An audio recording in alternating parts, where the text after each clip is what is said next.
Square alert অরিজিনালসের সমস্ত গল্পের update পেতে এখনই সাবস্ক্রাইব করুন আমাদের ইউটিউব চ্যানেল। আচ্ছা, আপনিও কি কখনো কোনো ভয়ঙ্কর অভিজ্ঞতার সম্মুখীন হয়েছেন নাকি, যা কখনো বিচার বুদ্ধি দিয়ে বিবেচনা করা সম্ভব নয়? তাহলে সেই অভিজ্ঞতা অনধিক 200 শব্দের মধ্যে লিখে পাঠিয়ে আমাদের কমেন্ট বক্সে আপনার নাম এবং আপনার ঠিকানাটাও বলবেন। আপনার অভিজ্ঞতাটি শোনানো হবে স্কেয়ার অ্যালার্ট অরিজিনালসের সমস্ত শ্রোতা বন্ধুকে। তাই আর দেরি নয়,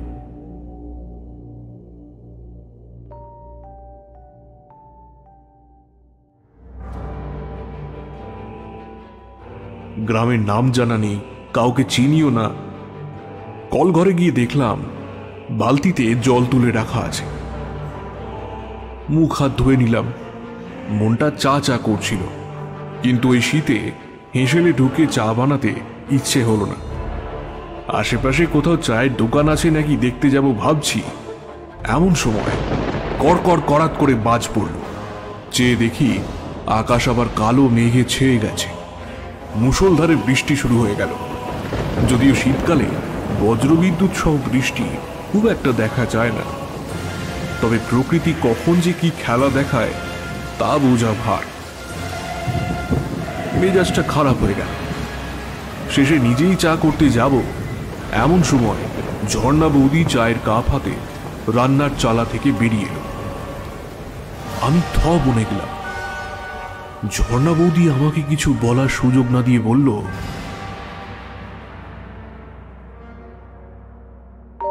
আজ আপনাদের জন্য রয়েছে মৈত্রী চ্যাটার্জির কলমে নিশি রাতের বউঠান।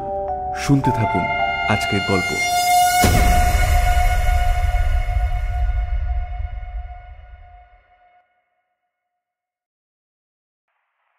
যখনকার কথা বলছি তখনও তোরা খুব ছোট, 90-এর দশক। সেবার শীতের শুরুতে দূরপাল্লার বাসে চড়ে দেশ ভ্রমণে বেরিয়েছিলাম। প্রায় মাসখানেক ধরে বিভিন্ন প্রান্তে ঘুরে বেরিয়ে ফেরার পথে মোগলসরাইতে রতনের সাথে দেখা হয়ে গেল। রতন আমার সহপাঠী, ছেলেবেলার বন্ধু। আমাকে দেখে খুব খুশি হলো। আমাকে কিছুতেই কলকাতায় যেতে দিল না, জোর করে ওর গ্রামের বাড়িতে নিয়ে গেল। রতন ওর বাবার কর্মসূত্রে আমাদের কলকাতা থেকেই পড়াশোনা করেছে। আমরা ছোট থেকেই একই ক্লাসে মিত্র ইনস্টিটিউশনে পড়েছি। দ্বাদশ শ্রেণী পর্যন্ত একসাথে পড়ার পর বিচ্ছিন্ন হয়ে গেলাম একে অপরের থেকে।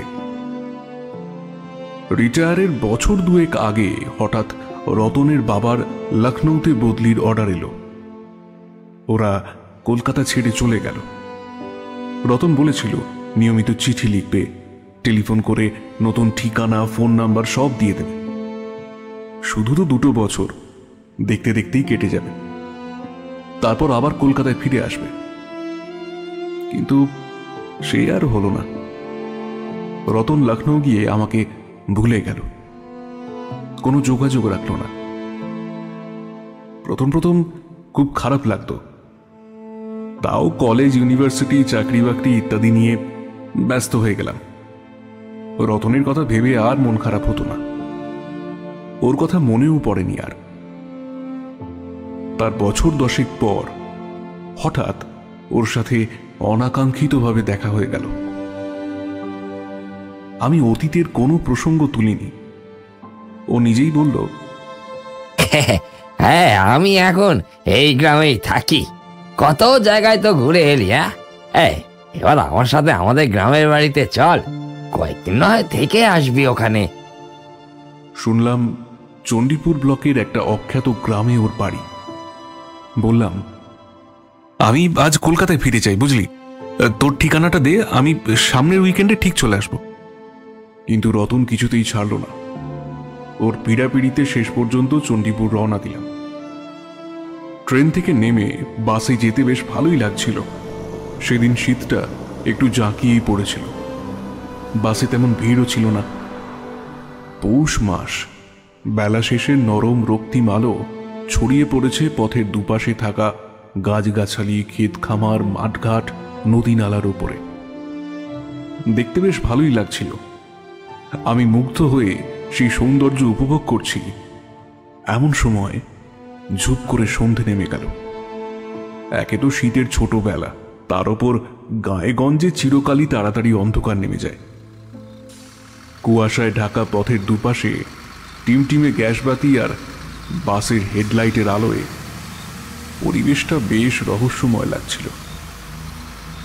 আমি বরাবর অ্যাডভেঞ্চার প্রিয়, মনে যথেষ্ট সাহসও ছিল, সবকিছু যুক্তি দিয়ে বিচার করতাম। যাই হোক, 7-5 ভাবতে ভাবতে একটু অন্যমনস্ক হয়ে পড়েছিলাম। হঠাৎ বাসটা এমন জোরে ব্রেক করলো, যাত্রীরা হুমড়ি খেয়ে পড়ল একে অপরের ওপর। আমিও মুখ থুবড়ে পড়লাম সামনের সিটের ওপর। থুতনিতে আঘাত লেগে কেটেও গেল, নাক দিয়েও রক্ত পড়ছিল। বাসটা ব্রেক কষে থেমে গেল।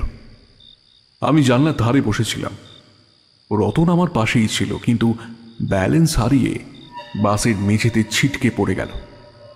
আমি কোনো মতে সিটে বসে রুমাল চেপে রক্ত বন্ধ করার চেষ্টা করছিলাম। হঠাৎ রতন মেঝে থেকে উঠে তীর বেগে ছুটে এলো। তারপর আমি কিছু বুঝে ওঠার আগেই রুমালটা সরিয়ে সমস্ত রক্ত চেটে পুটে সাফ করে দিল। আমি ওর কাণ্ড দেখে হতভম্ব হয়ে গেলাম। রতনের কোথাও তেমন আঘাত ছিল না। ঘটনার আকস্মিকতায় সাথে যে টুকটাক ফার্স্ট এড রয়েছে তা ভুলেই গেছিলাম। যাত্রীদের অবস্থা দেখে মনে পড়ে গেল অনেকেরই আঘাত লেগেছিল। আমি গজ, তুলো, ডেটল, মার্কিউরোক্রম ইত্যাদি দিয়ে ওদের প্রাথমিক চিকিৎসা করলাম। কিন্তু রতনের ওই রকম আচরণ আমাকে অবাক করে দিয়েছিল। মনটা খচখচ করতে লাগলো। তারপর বহু পুরনো একটা ঘটনা মনে পড়ে গেল। তখন আমি আর রতন ক্লাস 6-এ পড়ি। মাঠে ফুটবল খেলা দেখতে গেছিলাম। খেলোয়াড় বিমক্কা এমন শট দিল যে ফুটবলটা উড়ে এসে আমার কপালের ওপরে সজোরে ধাক্কা মারল। মাথা ফেটে গলগল করে রক্ত বেরোচ্ছিল। আমি মাথা ধরে বসে পড়েছিলাম। রতন ওই অবস্থায় আমাকে জড়িয়ে ধরে কয়েক সেকেন্ড কাঁদল। তারপর অত শীতের মধ্যেও নিজের জামা খুলে আমার মাথায় বেঁধে দিয়ে ডাক্তারখানায় নিয়ে গেল। সোয়েটারও পরা ছিল না, স্রেফ খালি গায়ে আমাকে নিয়ে গেল। আমায় জড়িয়ে কাঁদার সময় ওর ঠোঁটে কয়েক ফোঁটা রক্ত লেগে গেছিল। সেটা ঠোঁট দিয়ে চেটে খেল। আমি সেরে ওঠার পর একদিন হাসতে হাসতে বলল, আরে ভাই, সেদিন তো রক্ত খেলাম, কি নোনতা স্বাদ রে ভাই। আমিও সেদিন ওর কথা শুনে খুব হেসেছিলাম। ঘটনাটা মনে পড়তে হাসতে হাসতে বললাম, ভাই রতন, এখনো তোর ওই স্বভাবটা যায়নি দেখছি। হ্যাঁ, আজ কেমন টেস্ট পেলি? রতন আমার প্রশ্নের উত্তর দিল না, আমার মুখের দিকে এক দৃষ্টি তাকিয়ে রইল। কেমন একটা অদ্ভুত চাহনি। বেশ অবাক হয়ে গেলাম। কিছুক্ষণ ওভাবেই চেয়ে থেকে বলল, শোন সীতেশ, আমি বাস থেকে নেমে যাচ্ছি। কেন ব্রেক কষেছে, কি হয়েছে, আমি একবার দেখে আসি। জায়গাটা কিন্তু ভালো নয়, তুই নামিস না। বাইরে তো রীতিমতো শোরগোল হচ্ছে। শুধু নাকে মুখেই যন্ত্রণা ছিল তা নয়, বুকেও একটা চিনচিনে ব্যথা অনুভব করছিলাম। একটু বিশ্রামের দরকার ছিল। তাই রতনের কথায় সায় দিয়ে আমি বাসেই বসে রইলাম। কিন্তু কোথায় শোরগোল? কোনো শব্দ কানে আসে না। এক্সপ্রেস বাস, কাঁচের জানলা বন্ধ ছিল, হয়তো সেই কারণেই কোনো শব্দ কানে আসেনি। এসব ভাবছি, হঠাৎ চোখ পড়ে গেল ড্রাইভারের সিটের দিকে। ড্রাইভার আগেই নেমে গেছে, সিটটা ফাঁকা ছিল। গ্রিলের ফাঁক দিয়ে সেদিকে তাকিয়ে বুকটা ছ্যাঁত করে উঠল। কোথায় হেডলাইট, কোথায় গ্যাসবাতি? বাইরেটা পুরোপুরি অন্ধকারে ডুবে আছে, একটা জনপ্রাণীও নেই। এই জানলা ও জানলায় ছুটে গেলাম, রতনের নাম ধরে অনেকবার ডাকলাম, কিন্তু রতনের কোনো সাড়া শব্দ পেলাম না। লক্ষ্য করলাম আমি বাসে একাই বসে আছি। নয় নয় করেও জনা দশেক যাত্রী তো ছিলই। আমার মাথা কাজ করছিল না, সব গোলমাল হয়ে গেল। কেবলই মনে হতে লাগলো এতজন লোক আমার চোখের সামনে দিয়ে বাস থেকে নেমে গেল, আর আমি দেখতে পেলাম না। রতন বলেছিল জায়গাটা ভালো নয়, তার উপর এদিকেই প্রথম এসেছি। অজানা অচেনা জায়গা, চোর ডাকাতের কারবার নয় তো? বাস আটকে হয়তো লুটপাট চালাবার মতলব আছে। বেশ ভয় লাগলো ভেবে, কিন্তু বাসে তো কেউ নেই, লুট করবে কাকে? একমাত্র আমিই আছি। আমার কাছে অবশ্য টাকা কড়ি, হাতে দামি ঘড়ি, গলায় সোনার চেন আছে। সিট থেকে উঠে গেটের দিকে ছুটে গেলাম। সঙ্গে সঙ্গে দরজাটা আওয়াজ করে সপাটে বন্ধ হয়ে গেল। অনেক চেষ্টা করেও খুলতে পারলাম না। বাসটা পুরনো, ড্রাইভারের অংশটা পুরোপুরি আলাদা ছিল, তাই সেদিকে গিয়ে যে ড্রাইভারের দরজা দিয়ে নেমে যাব সে উপায় ছিল না।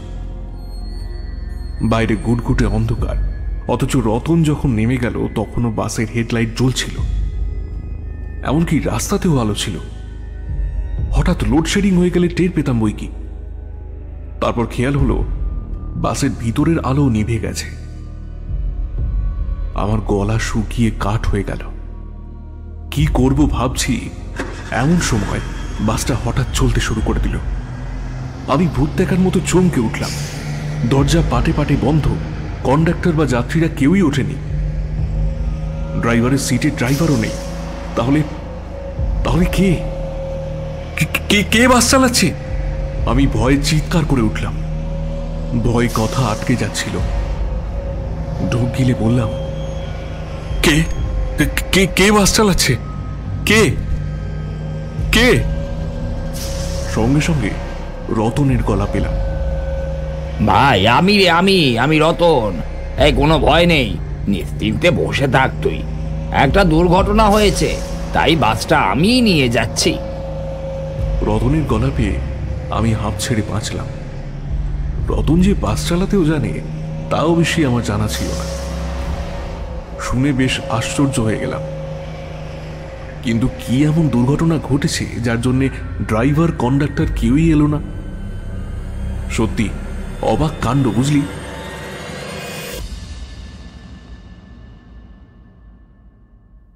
সীতেশ দা মানে সত্যদা আমাদের তুলনায় বয়সে অনেক বড় হলেও ওকে আমরা তো বটেই, পাড়ার আবাল বৃদ্ধ বনিতা সকলেই সত্যদা বলেই ডাকে।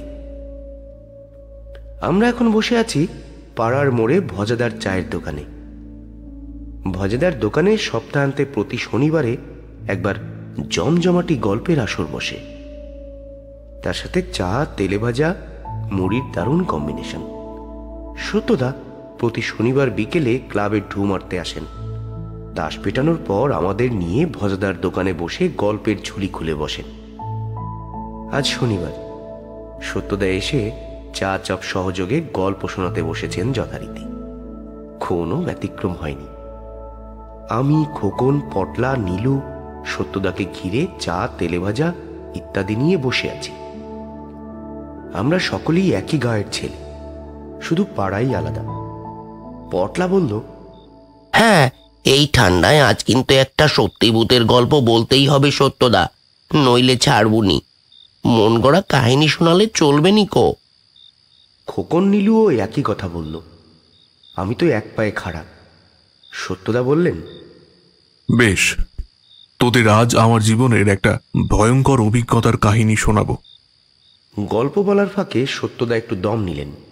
ড্রাইভার, কন্ডাক্টর আসেনি, রতন বাস চালিয়ে নিয়ে যাচ্ছে এই পর্যন্ত বলে থেমে গেছিলেন। ওদিকে তারপর কি হলো ভেবে আমরা অধৈর্য হয়ে উঠেছিলাম। সামান্য বিরতির পর আরেক প্রস্তুত চা, ফুলুরির অর্ডার দিয়ে সত্যদা বললেন, আরো আধ ঘন্টা পর একটা অন্ধকার রাস্তায় উঠে বাসটা থামালো রতন। বাসের ভিতরে লাইট না জ্বললেও সামনের হেডলাইট দুটো জ্বলছিল। সেই আলোয় মোটামুটি রাস্তাটা দেখতে পেলাম। পথের দুপাশে যথারীতি ঝোপঝাড়, জঙ্গলের ঠাসা, গ্রাম্য পরিবেশ যেমন হয় আর কি। রতন বাসটাকে রাস্তার একপাশে দাঁড় করিয়ে আমাকে নেমে আসতে বলল। আমি দরজা দিয়ে অনায়াসেই নেমে পড়লাম, কিন্তু রাস্তায় নেমে আমার বুকটা ধক করে উঠল একটা কথা ভেবে। সত্যদা আবার একটু থামলেন। খোকন চোখ কপালে তুলে বলল, ও বাবা, তা বাস থেকে নামলে কি করে গো সত্যদা? তুমি যে তখন কইলে বাসের দরজাখানে কেটে গেছলো। হ্যাঁ সত্যদা, বলো নামলে কি করে তুমি? আর তাছাড়া ভয় পেলেই বা কিভাবে?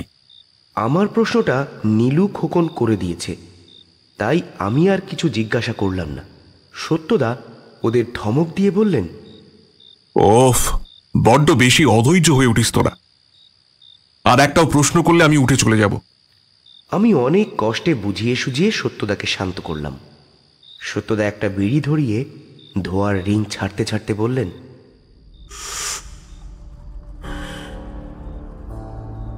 বুকটা ধক করে উঠেছিল, কারণ মনে পড়ে গেল বাসের গেটটা একেবারে বন্ধ হয়ে গেছিল। সেটা খুলে গেল কি করে? কখন খুলে গেল? আমার চোখে তো পড়ল না। তবে কোনো অস্বাভাবিকতা নজরে এলো না বলে তখনকার মতো নিশ্চিন্ত হলাম। তারপর এদিক ওদিক দেখতে দেখতে রতনের সাথে এবড়ো খেবড়ো পিচ পথ ধরে হাঁটছিলাম। রাস্তাটা ভেজা ছিল। খানিকক্ষণ পর সাঁকো পেরিয়ে একটা গলি পথে উঠে এলাম। রতন বলল, এবার গ্রামের রাস্তা শুরু হবে। আজ আবার বৃষ্টি হয়েছে দেখছি। মাটির রাস্তা, জল কাদা দেখে সাবধানে আয়।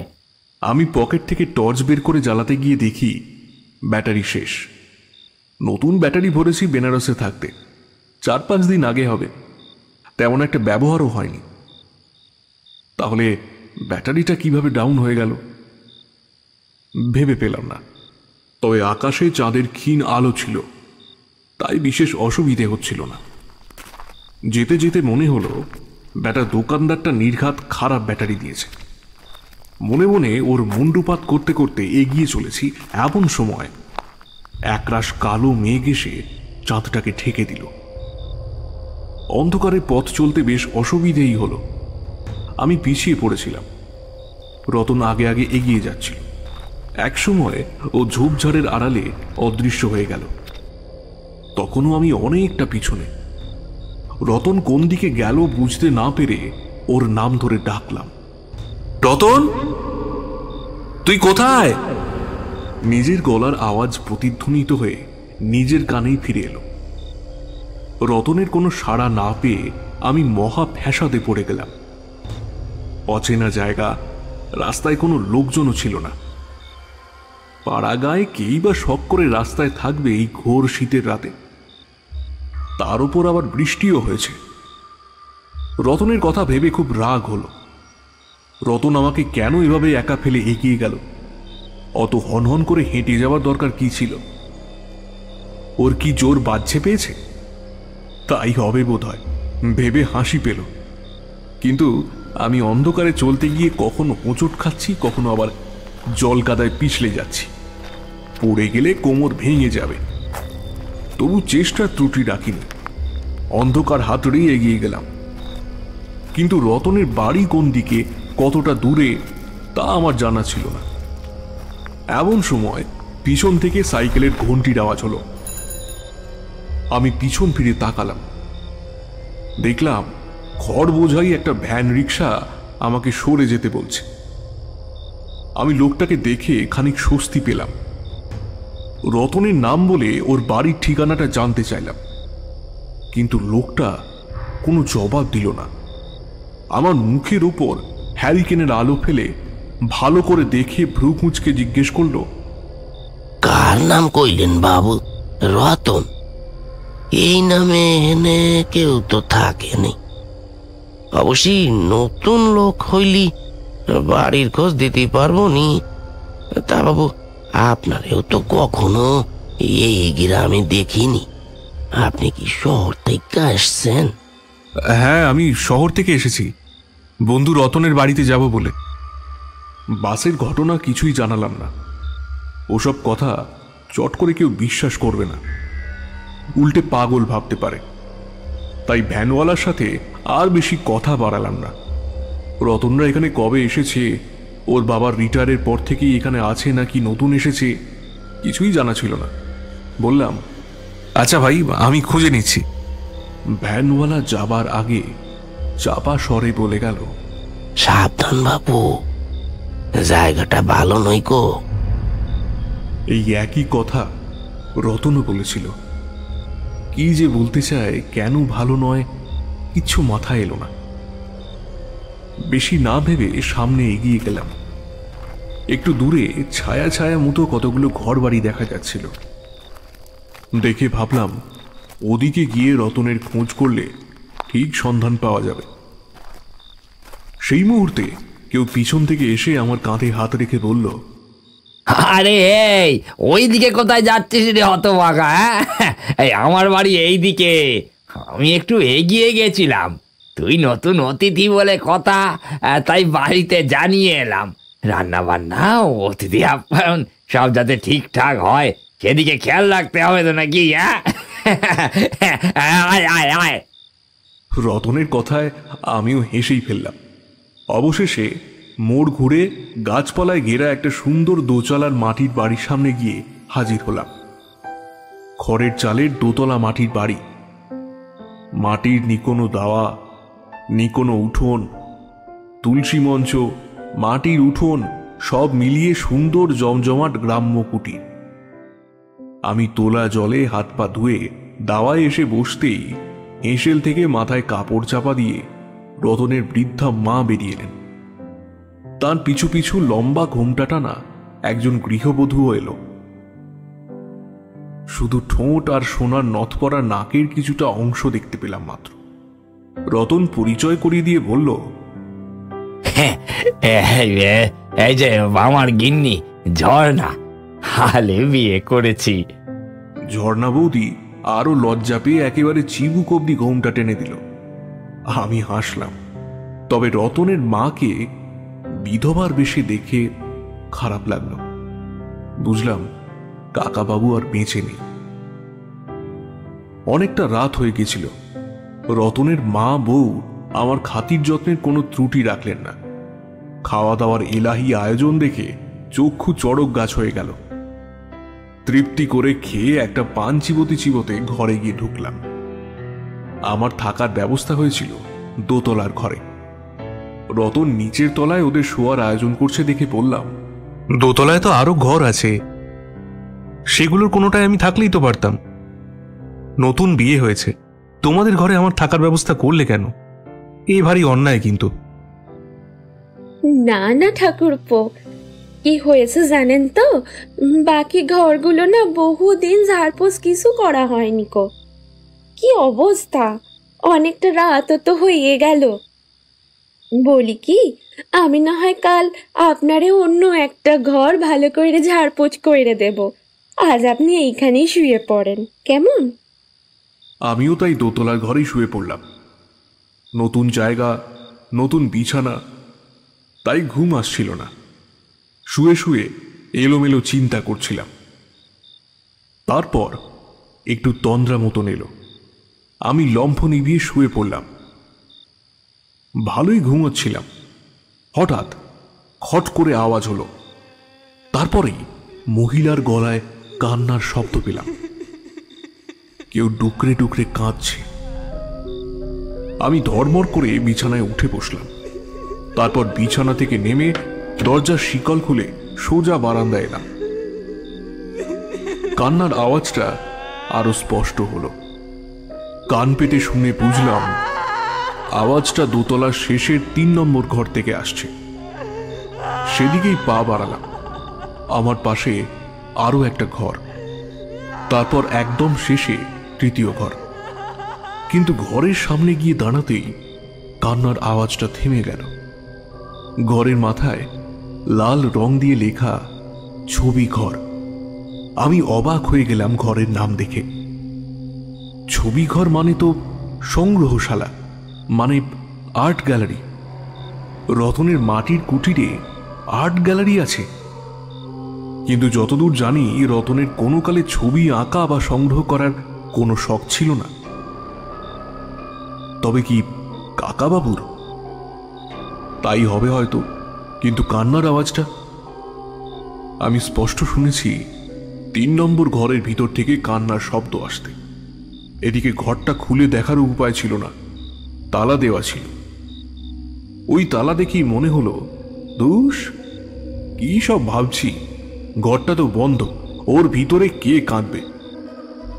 শিয়াল কুকুর কাঁদছে হয়তো কাছেই কোথাও, কিংবা বিড়াল। অচেনা নতুন গ্রাম্য পরিবেশে ভুল ভাবনা, ভুল শোনা অস্বাভাবিক কিছু নয়। তবে ছবি ঘরের ব্যাপারটা রতনের কাছে জেনে নেব ঠিক করলাম। বাকি রাতটা নির্বিঘ্নে ঘুমিয়ে কাটিয়ে দিলাম। পরদিন সকালে উঠে দেখি রতনরা কেউ বাড়িতে নেই। তাজ্জব বনে গেলাম, ঘরে অতিথিকে রেখে সবাই গেল কোথায়? গ্রামের নাম জানা নেই, কাউকে চিনিও না। কল ঘরে গিয়ে দেখলাম বালতিতে জল তুলে রাখা আছে। মুখ হাত ধুয়ে নিলাম, মনটা চা চা করছিল, কিন্তু ওই শীতে হেঁসেলে ঢুকে চা বানাতে ইচ্ছে হলো না। আশেপাশে কোথাও চায়ের দোকান আছে নাকি দেখতে যাব ভাবছি, এমন সময় কড়কড় কড়াত করে বাজ পড়ল। চেয়ে দেখি আকাশ আবার কালো মেঘে ছেয়ে গেছে, মুষলধারে বৃষ্টি শুরু হয়ে গেল। যদিও শীতকালে বজ্রবিদ্যুৎ সহ বৃষ্টি খুব একটা দেখা যায় না, তবে প্রকৃতি কখন যে কি খেলা দেখায় তা বোঝা ভার। মেজাজটা খারাপ হয়ে গেল। শেষে নিজেই চা করতে যাব, এমন সময় ঝর্ণা বৌদি চায়ের কাপ হাতে রান্নার চালা থেকে বেরিয়ে এলো। আমি থ বনে গেলাম। ঝর্ণা বৌদি আমাকে কিছু বলার সুযোগ না দিয়ে বলল, কিছু মনে করবেন নেকো ঠাকুরপো, আমার উঠতে অনেক বেলা হইয়ে গেল। আপনার বন্ধু তো আবার তার মাকে নিয়ে গেছে কবরেজ মশাইয়ের বাড়িতে। মায়ের হাফের টানটা বেড়েছে কিনা, ওষুধ পালা না করলে সারবে নেকো। বোঝেনি তো, বয়স হয়েছে, কি যে করা যায়। আমি কি বলবো ভেবে পেলাম না। সারা বাড়ি তন্ন তন্ন করে খুঁজেছি। একতলার ঘর দুটো সকাল থেকে খোলাই রয়েছে, বিছানা পাট করা। দোতলার ঘরে আমি ছিলাম। তাহলে ঝর্ণা বৌদি কোথায় ঘুমিয়েছিল? কোথা থেকে উঠে হেসেলে এলো? কখন এলো? আমি আর কিছু ভাবতে পারছিলাম না। সেই বাসে ওঠা থেকে শুরু করে আজব সব কাণ্ড করছে। কি যে কারণ তা বোঝা মুশকিল ছিল। তবে কিছুক্ষণের মধ্যে রতন আর বিমলা কাকিকে দেখে হাঁপ ছেড়ে বাঁচলাম, কিন্তু মন থেকে খটকা গেল না। ঝর্ণা বৌদির চালচলন, হাবভাব ঠিক স্বাভাবিক ছিল না। রতন ভোর ভোর বেরিয়ে যাওয়ার পর রতনের বউ কি তবে অন্য কোথাও সময় কাটিয়েছে? কথা বলার সময় জিভ কেটে দেতো হাসি হেসেছিল। হাসিটাও ভীষণ অদ্ভুত ঠেকলো আমার কাছে। ভাবগতিক মোটেও সুবিধের ছিল না। অত বেলায় চুপিসারে বাড়িতে ঢুকে বলছে ও নাকি এতক্ষণ ঘুমিয়েছিল। হতেও পারে, তবে সেটা যে এ বাড়িতে নয় সে বিষয়ে আমি নিশ্চিত। ভাবলাম রতনকে পরে ওর বউয়ের ব্যাপারে সাবধান করে দেব। ঝর্ণার ওপর নজর রাখা দরকার। মুখ না দেখলেও পাতলা ঠোঁট, নিখুঁত চিবুক, হাত পায়ের গড়ন দেখে কাঁচা বয়স বলেই মনে হয়েছিল। রতনের চেয়ে বয়সে খানিকটা ছোটই হবে। আমি নানান চিন্তায় ডুবেছিলাম। রতন কাঁধে হাত রেখে বলল, রে কি অত ভাবছিস রে হতভাগা? হ্যাঁ, যা চাটা খেয়ে নে, ঠান্ডা হয়ে যাবে যে। রতনের স্পর্শে চমকে উঠলাম। গায়ে চাদর জড়ানো থাকলেও কাঁধে রাখার সময় ওর আঙুলগুলো গলার কাছে ঠেকেছিল। কি অস্বাভাবিক ঠান্ডা সেই স্পর্শ! বাইরে যতই ঠান্ডা থাকুক, হাত পা ঠান্ডা হবারও একটা সীমা থাকে, কিন্তু রতনের হাত সব সীমা অতিক্রম করে গেল। অথচ ওই একই রকম জম্পেশ ঠান্ডা গতকাল রাতেও ছিল। আমি যখন মাঝ রাস্তায় দাঁড়িয়ে কি করব ভাবছিলাম, তখনও পিছন থেকে এসে ও আমার কাঁধে হাত রেখেছিল। তখন তো এরকম ঠান্ডা লাগেনি। কি বলবো ভেবে না পেয়ে চা জল খাবার খেয়ে নিলাম। তখনও বাইরে তুমুল বৃষ্টি পড়ছে। গত দুদিন ট্রেনে দাড়ি কাটা হয়নি। ঝর্ণাকে বললাম একটু গরম জল করে দিতে। সে তাড়াতাড়ি গরম জল করে দিল। গরম জলের বাটি নিয়ে দোতলায় উঠে গেলাম। ব্যাগ থেকে শেভিং সেট বের করে মেঝেতে চাটাই পেতে বসে মুখে শেভিং ক্রিম ঘষছি, এমন সময় রতন এলো। গল্প গাছা করতে করতে রেজার দিয়ে দাড়ি কামাচ্ছিলাম। হঠাৎ অসাবধানতাবশত গাল কেটে রক্ত বেরিয়ে গেল। সঙ্গে সঙ্গে রতন রক্তচোষা বাদুড়ের মতো আমার উপর ঝাঁপিয়ে পড়ে গাল থেকে রক্ত চেটে খেয়ে নিল। যেন সেই অপেক্ষাতেই ছিল। আমি ওর আক্রমণাত্মক চেহারা দেখে হকচকিয়ে গেলাম। স্কুলের ঘটনাটা আবার মনে পড়ে গেল। এটা রতনের একেবারে বদ অভ্যাসে দাঁড়িয়ে গেছে দেখছি। আমার বেশ রাগ হলো। কটমট করে তাকিয়ে আছি দেখে রতন লজ্জিত হয়ে বলল, ভাই কিছু মনে করিস না রে, তোর গায়ে আঘাত লাগলে বা কেটে রক্তপাত হলে আমি একদম সহ্য করতে পারতাম না। তুই তো জানিস, হ্যাঁ, সেই স্বভাবটা এখনো রয়ে গেছে রে। রাগ করিস না ভাই। রতনের কথায় আমার রাগ গলে জল হয়ে গেল। যা ভেবেছিলাম ঠিক তাই। ব্যাপারটা ওর অভ্যাসে দাঁড়িয়ে গেছে। গালে ফিটকিরি ঘষে একটু ওষুধ লাগিয়ে বারান্দায় এসে বসলাম।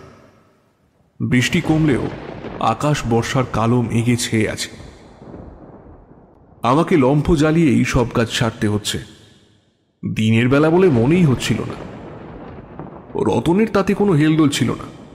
দিব্যি অন্ধকারে চলাফেরা, কাজকর্ম করছিল। গ্রামে রোজ লোডশেডিং এর উপদ্রব হয়, হয়তো তাই অন্ধকারে থাকা অভ্যাস হয়ে গেছে। দফায় দফায় বৃষ্টি হওয়ায় সেদিন আর আলাদা করে বিকেল হলো না। শটান সন্ধে নেমে গেল বেলা 4টের মধ্যেই। গ্রামটা ঘুরে দেখার ইচ্ছা ছিল, তাও ঘোরা হলো না। আমি চা মুড়ি খেয়ে বিমলা কাকির সাথে দাওয়ায় বসে কথা বলছিলাম। কাকি অতীতের স্মৃতিচারণ করছিলেন। বললেন, রতুর বাবা গত হওয়ার পর রতুকে কত করে বললুম চ কলকাতায় ফিরে যাই, কিন্তু সে ছেলে কিছুতে এই বাড়ি ছেড়ে যেতে চাইল না। তারপর বৌমার সাথে আলাপ পরিচয় হলো, বিয়েটাও দিয়ে দিলুম। বৌমা আমার রূপে লক্ষ্মী, গুণে একেবারে সরস্বতী। সে আবার আর্টিস্ট, ছবি আঁকে, মূর্তি বানায়, বাজারে বেচা কেনা ভালোই হয়, লেখাপড়াও জানে, খুব ভালো মেয়ে। আমি অবাক হয়ে গেলাম ঝর্ণা একজন শিল্পী শুনে।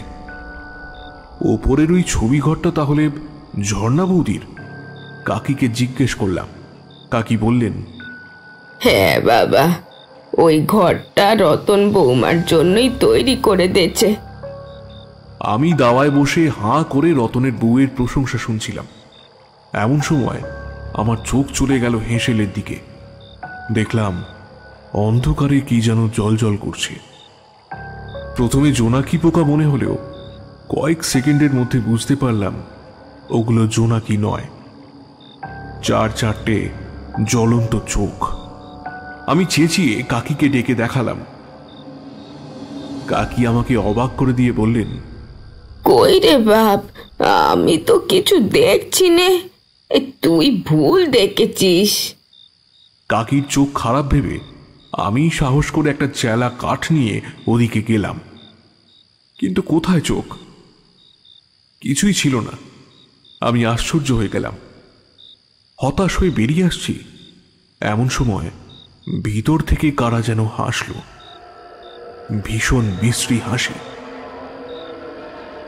তারপর খোনা গলায় বলল, ভালো চাষ তো চলে যায় এখান থেকে, রক্ত চুষে ঘাড় মনকে খাবো নালে চলে যা যা। কাউকে দেখতে পাচ্ছি না, অথচ কথা শুনতে পাচ্ছি। চোখগুলোকে আবার ভাটার মতো জ্বলতে দেখলাম। বেশ ভয় লেগে গেল। অন্ধকারে ওরা কারা? হঠাৎ মাথায় এলো রতন আর ঝর্ণা আমার সাথে মশকরা করছে না তো।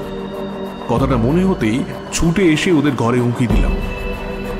দেখলাম দুজনে বসে খোশ গপ্প করছে। আমার হাত পা কাঁপতে লাগলো। রতনদের বাড়িতে কি অতিলৌকিক কিছু আছে। ভাবতেই বুকটা ধড়ফড় করে উঠল। ওদিকে ততক্ষণে রতন আমায় দেখতে পেয়ে ঘর থেকে বেরিয়ে এসেছে। আমি হেঁসেলের দিকে তাকালাম, কিছুই দেখতে পেলাম না। রতন হেসে বলল, আরে কি রে, কি দেখছিস অমন করে? হ্যাঁ, ঘরে আয়, ঘরে আয়, তিনজনে একটু গল্প গুজব করি। আমিও মনটা হালকা করার জন্য কাকির মুখে রতনের বউয়ের প্রশংসা শোনার পর ওর সম্বন্ধে ধারণা বদলে গেল। তাই সকালের প্রসঙ্গ তুলে রতনকে আর বিব্রত করলাম না। এ পর্যন্ত সব ঠিকঠাক ছিল, কিন্তু সেদিন রাতে যা ঘটল সেই কথা ভেবে আজও আমার গায়ের রোম খাড়া হয়ে যায়।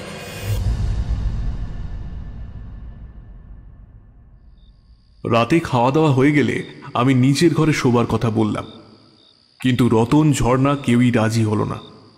রতন বলল, এই ওপরেই শো তুই, নিচের ঘরে তোর অসুবিধে হবে ভাই। অগত্যা দোতলার ঘরেই শুতে গেলাম।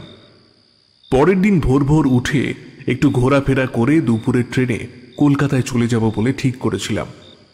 তাই তাড়াতাড়ি লম্ফ নিভিয়ে ঘুমিয়ে পড়লাম। মাঝরাতে আবার ঘুমটা ভেঙে গেল ঠুকঠুক আওয়াজ শুনে। আওয়াজটা ছবি ঘর থেকেই আসছিল। এত রাতে ছবি ঘরে কে ঢুকেছে তা দেখার জন্য উঠে বসে লম্ফটা জ্বালালাম।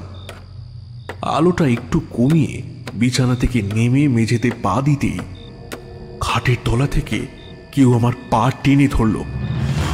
আমি প্রথম দিনই দেখেছিলাম খাটের তলায় বেশ কিছু জিনিসপত্র রয়েছে, তাই প্রথমে ভাবলাম ওর মধ্যেই কোনোটায় পা আটকে গেছে। কিন্তু একটা বরফ ঠান্ডা শীতল হাতের স্পর্শ পেয়ে আমার সেই ভুল ভেঙে গেল। লম্ফর মৃদু আলোয় সভয়ে তাকিয়ে দেখলাম একটা খাটা হাত আমার পা চেপে ধরেছে। আমি আতঙ্কে চিৎকার করে উঠলাম, কিন্তু গলা দিয়ে কোনো আওয়াজই বেরোলো না। মনে হলো আমি বোবা হয়ে গেছি। ওদিকে হাতটা আমার পা টেনে ধরে রইল, কিছুতেই ছাড়াতে পারলাম না। ভয়ে জ্ঞান হারিয়ে ফেললাম। তারপর কি ঘটেছে কিছু জানা ছিল না। শুধু যখন জ্ঞান ফিরে এলো দেখলাম আমি বিছানায় শুয়ে আছি। হাত ঘড়িতে সময় তখন রাত 3টে। ঘরের মধ্যে সবকিছুই যেমনকার তেমন ছিল, কোনো সন্দেহজনক আওয়াজ হলো না। বিছানায় বসেই সাহস করে মাটিতে একটা পা দিলাম, কিছু হলো না, তাই নেমে পড়লাম। লম্ফের আলো জোর করে খাটের তলা খুঁজে দেখলাম, কিছুই চোখে পড়ল না। ভাবলাম নির্ঘাত দুঃস্বপ্ন দেখেছি। ঘুমের ঘোরে সব সত্যি ভেবে বসেছিলাম। ভোর হতে তখনও দেরি ছিল। নিশ্চিন্ত মনে শুতে যাচ্ছিলাম, হঠাৎ ঠুকঠুক করে কিছু ঠোকার শব্দ কানে এলো।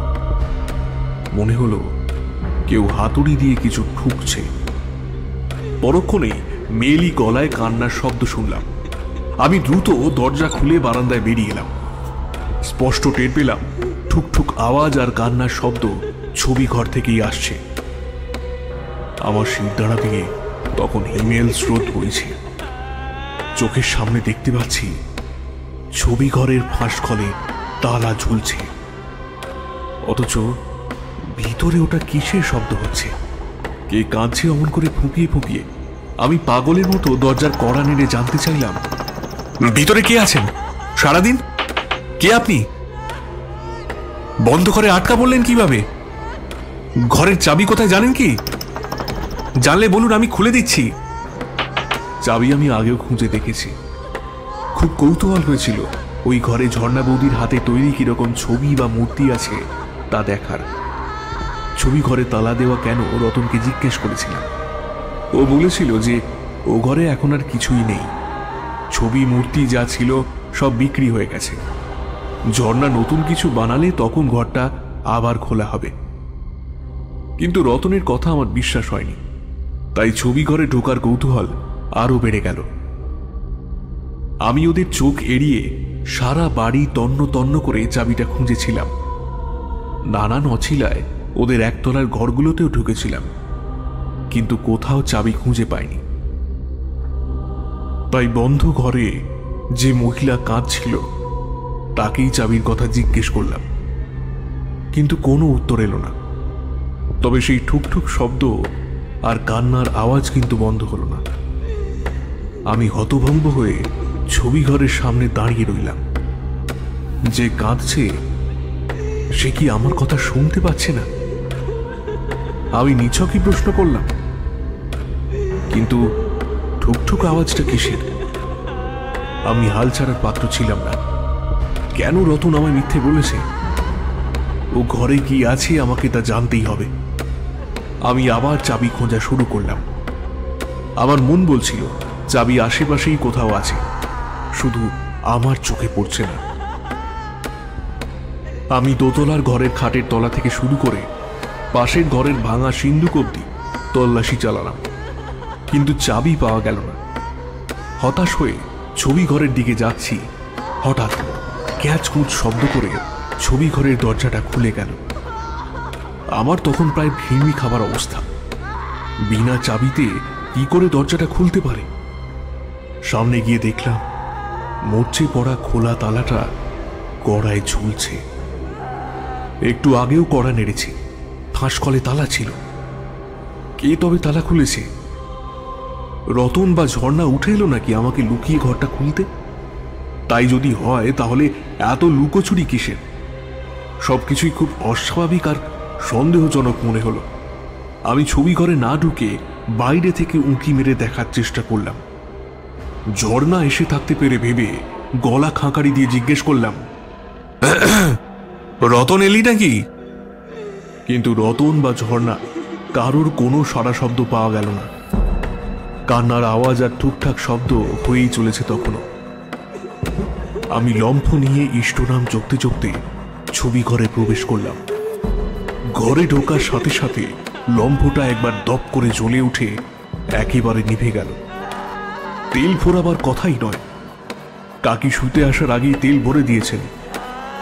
বারান্দায় এত হাওয়ায় দাঁড়িয়েছিলাম তবু লম্ফ নেভেনি, আর এই বদ্ধ ঘরে ঢুকতেই সেটা নিভে গেল। আমি অজানা আতঙ্কে অত শীতেও ঘেমে চান করে গেলাম। হাত পা আরো ঠান্ডা হয়ে গেল, কিন্তু ভয়টা যে কিসের সেটা তখনও ঠিক টের পাইনি। ঘরে ঢোকা মাত্র কান্নার আওয়াজ থেমে গেল। ঠুকঠুক শব্দটাও আর শুনতে পেলাম না।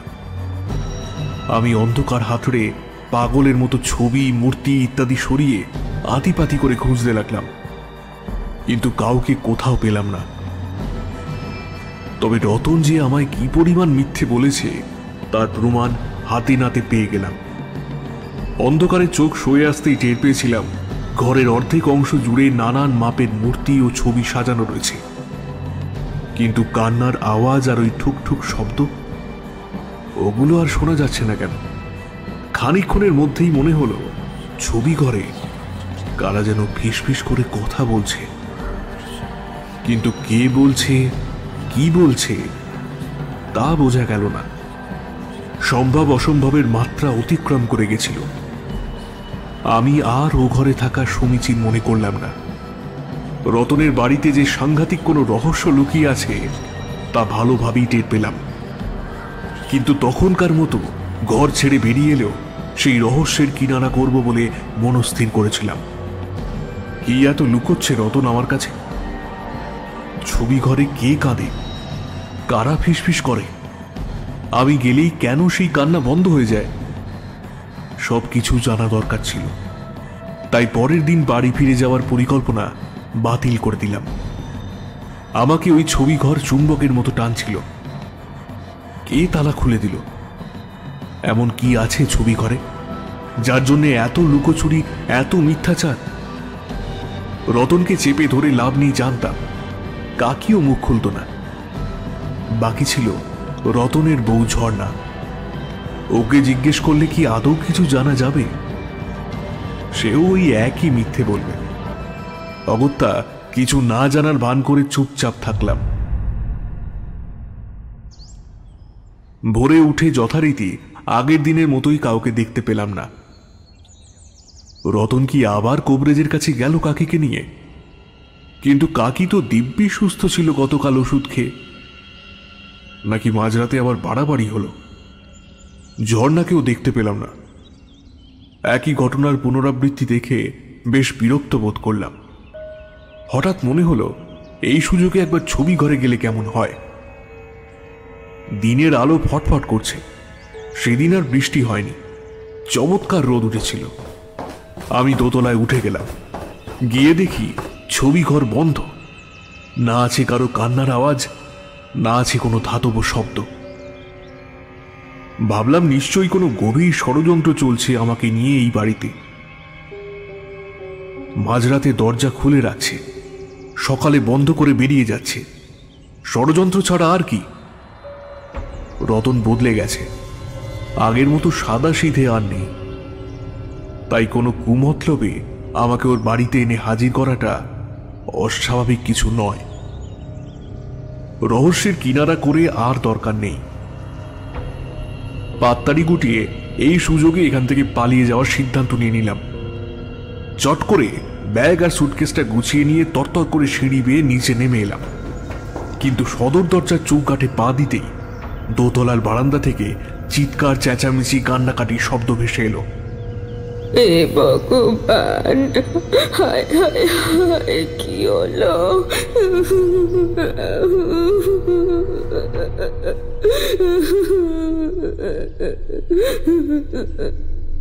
আমি চমকে উঠেছিলাম। আমি একটু আগেই তো ব্যাগ গোছালাম, তখন দোতলায় কেউই ছিল না। তাহলে চেঁচাচ্ছে কারা? পাশের বাড়িতে ঝগড়া হচ্ছে নাকি? কিন্তু সেই মুহূর্তে রতনের গলা পেলাম। কাকে যেন ধমক দিয়ে বলছে, এ বাড়ি থেকে এখনই বেরিয়ে যা বিশ্বাসঘাতক। আমার অনুপস্থিতির সুযোগ নিয়ে আমার স্ত্রীকে অসম্মান করছিলি। বেরিয়ে যাই বাড়ি থেকে, নইলে যে হাতে আমার স্ত্রীকে তুই স্পর্শ করেছিস সেই হাত আমি তোর কেটে দেব।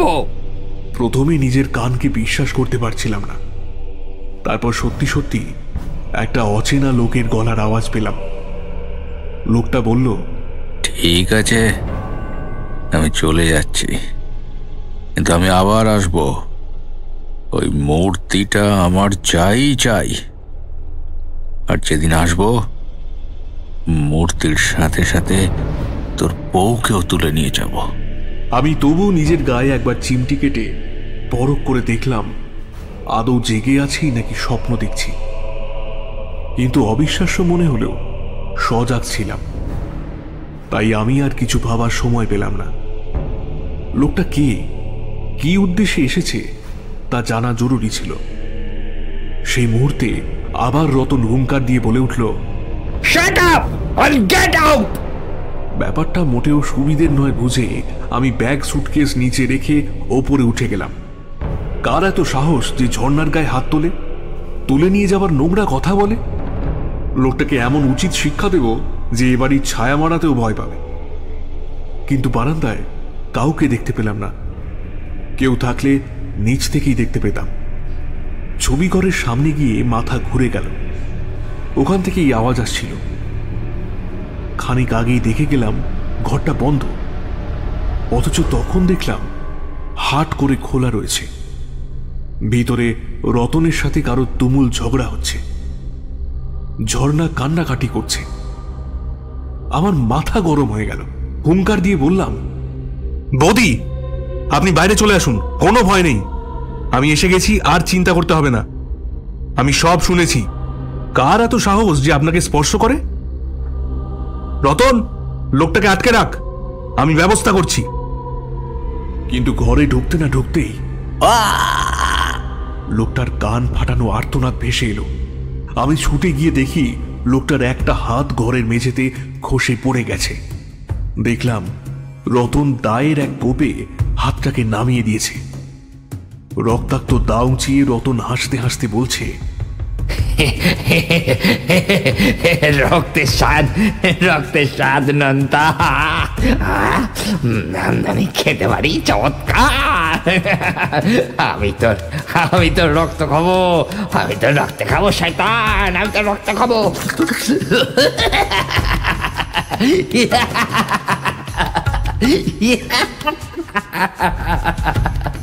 হাত কাটা লোকটা আমার দিকে কোনো ভ্রুক্ষেপই করল না, বরং কাটা হাত নিয়ে শটান মেঝে থেকে উঠে খুব জোরে শীষ দিল।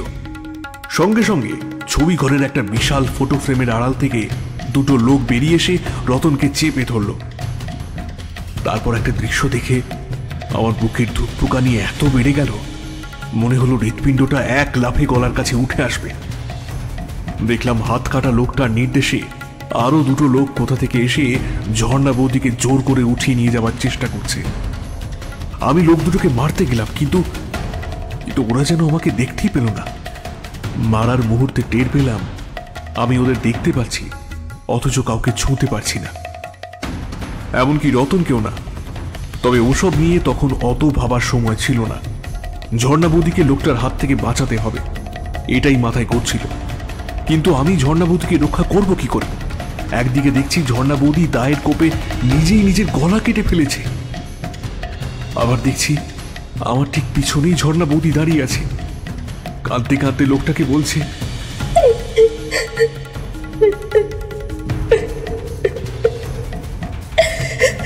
দয়া করেন, আমারে দয়া করেন, রতনকে ছেড়ে দিন, ছেড়ে দিন রতনকে। আপনি যা বলবেন আমি তাই করব, যা বলবেন তাই হবে, শুধু ওরে ছেড়ে দিন। আমি রাজি আছি গো, আমি রাজি আছি, ওরে ছেড়ে দিন। আবার পরক্ষণেই সব ভোভা। ঘাড়ের কাছে একটা বরফ ঠান্ডা নিঃশ্বাস অনুভব করলাম। পিছন ফিরে দেখলাম কোথায় সেই লম্বা ঘুমটা দেওয়া নথ পরা নাক, কোথায় সেই হাসি মুখ। একটা মুন্ডবিহীন নারী মূর্তি দাঁড়িয়ে আছে, মেঝেতে গড়াগড়ি খাচ্ছে রক্ত মাখা দা আর কাটা মুন্ডুটা। সেই বিভৎস দৃশ্য দেখে আমার পায়ের তলা থেকে মাটি সরে গেল। মনে হলো মাথার উপর আকাশ ভেঙে পড়বে।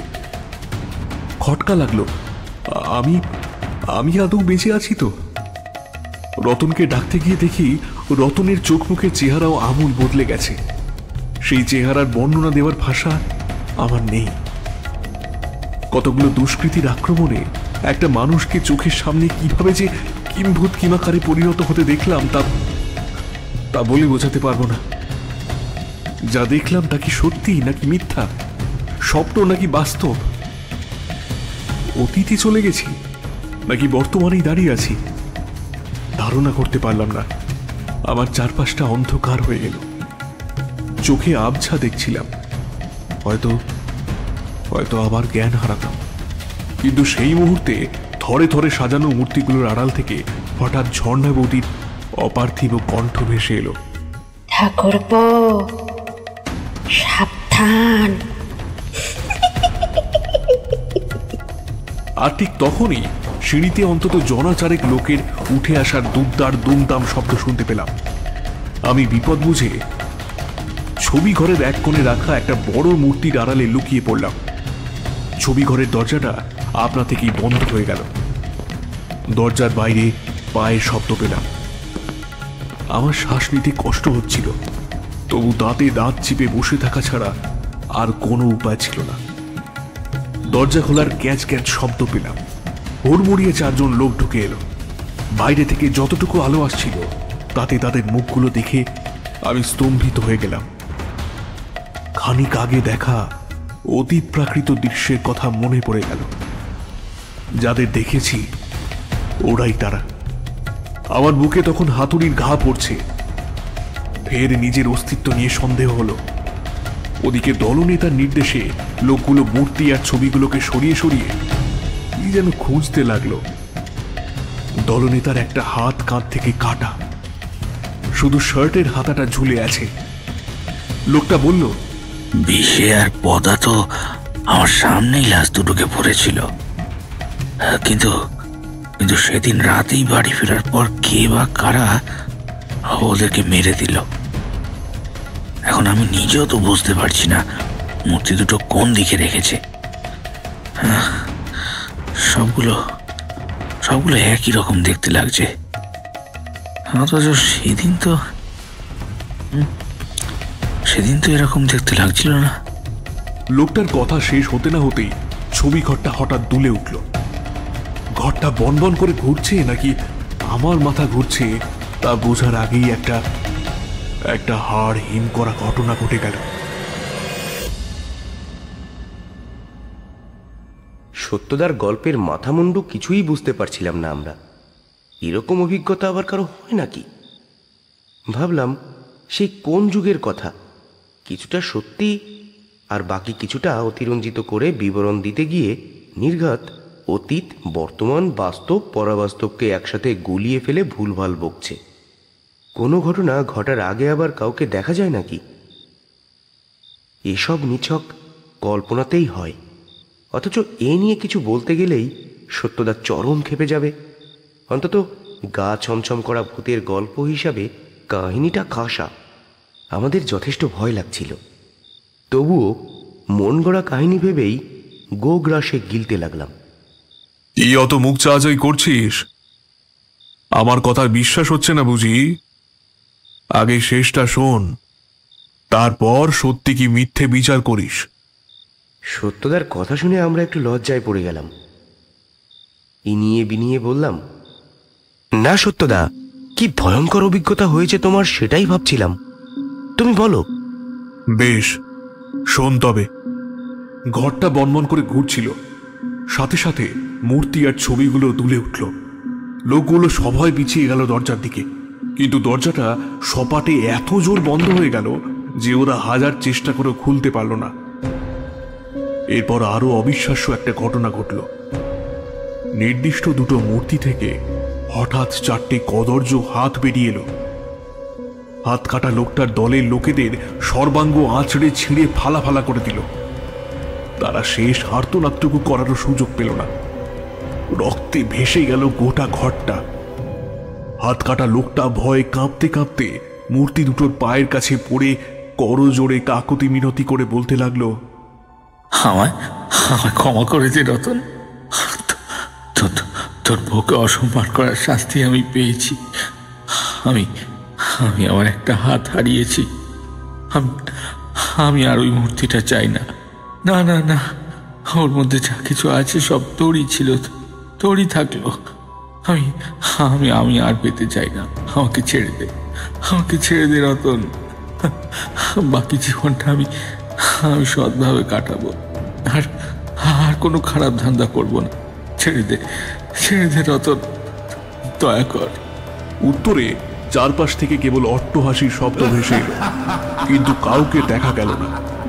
মাথাটা অনেকক্ষণ ধরে ঘুরছিল। আমি একটু উঠে দাঁড়াতে চেষ্টা করলাম, পা লেগে ছবিটা মাটিতে পড়ে গেল। লোকটা চোখের নিমেষে মেঝেতে পড়ে স্লিপ কেটে আমার দিকে ধেয়ে এলো। তারপর এক হাতে আমার পা টেনে ধরতেই সেই ঠুকঠুক শব্দটা কানে এলো। দেখলাম মূর্তি থেকে বেরিয়ে আসা হাতগুলো একটা শক্ত কাঠের মতো হাত দিয়ে লোকটার মাথায় আঘাত করছে। লোকটা চিৎকার করে কেঁদে উঠল।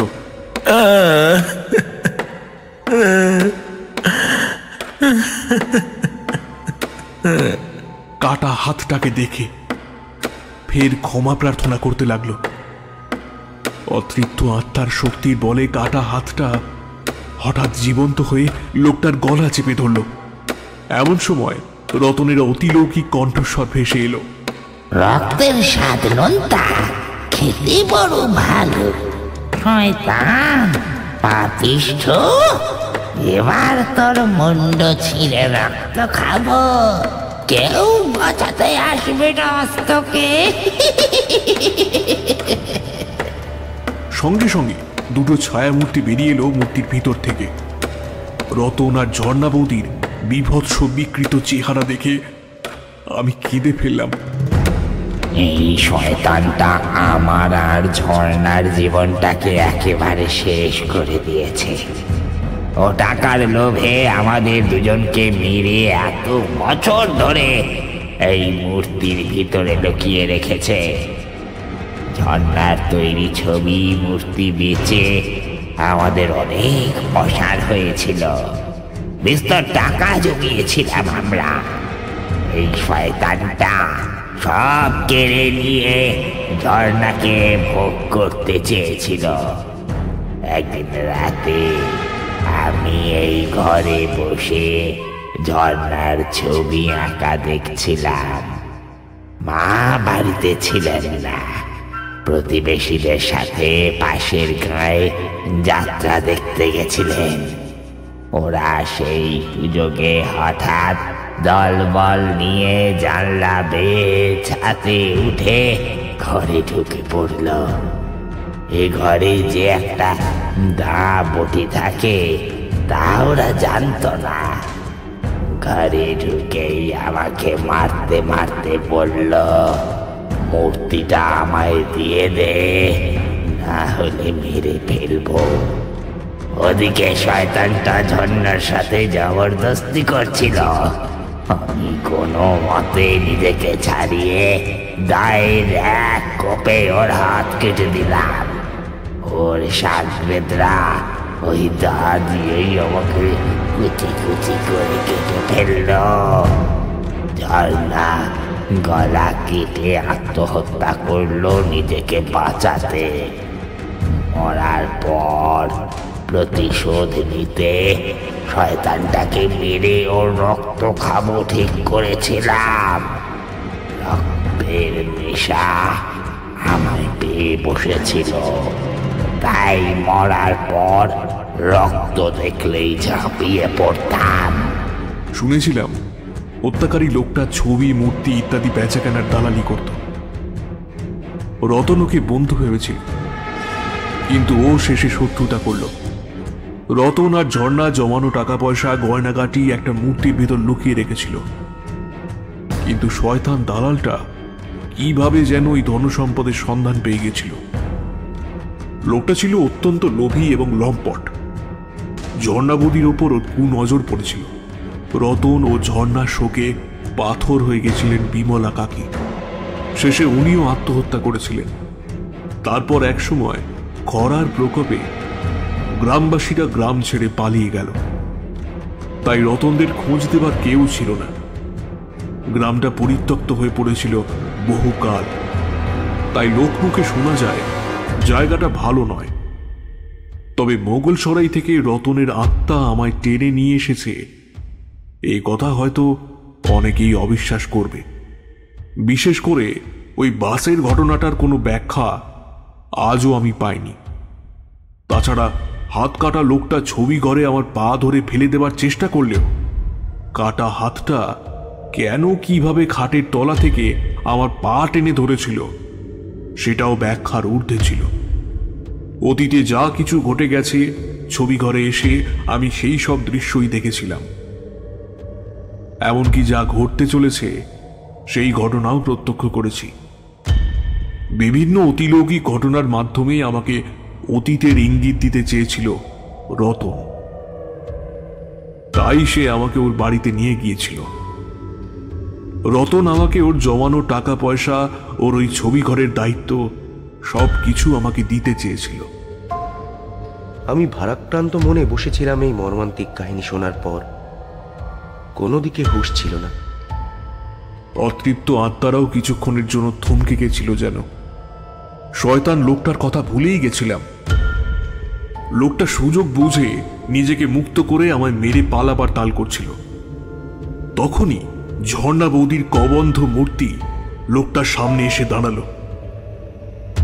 ছুরির তীক্ষ্ণ ফলার মতো নখর দিয়ে এক আঘাতেই লোকটার বুক চিরে পৈশাচিক উল্লাসে ফেটে পড়ল।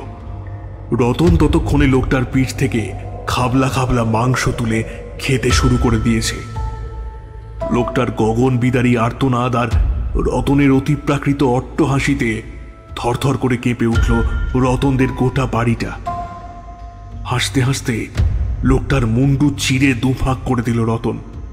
ফিনকি দিয়ে রক্ত বেরোলো। রক্তপানের বিচিত্র শব্দ ছড়িয়ে পড়েছিল ওই নাম না জানা অখ্যাত গ্রামের আকাশে বাতাসে। তারপর অদ্ভুতভাবে লাশগুলো উধাও হয়ে গেল। ছিটে ফোঁটা রক্ত কোথাও লেগেছিল না।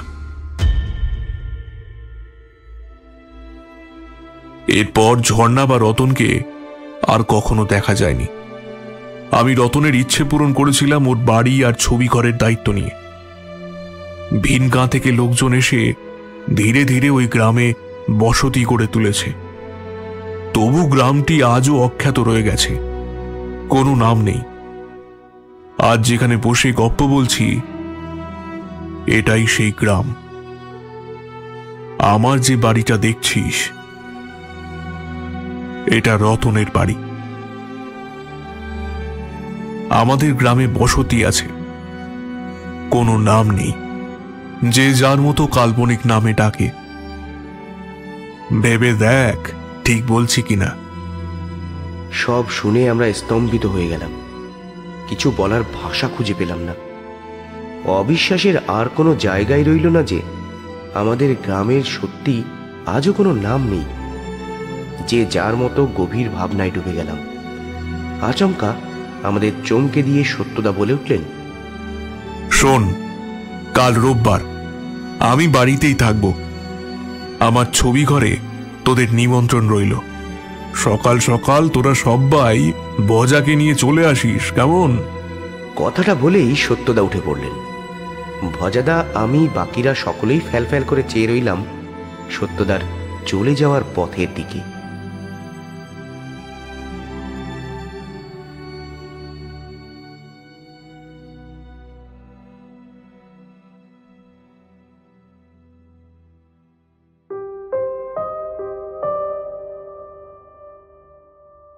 কেমন লাগছে আমাদের গল্প তা অবশ্যই জানান আমাদের কমেন্ট করে।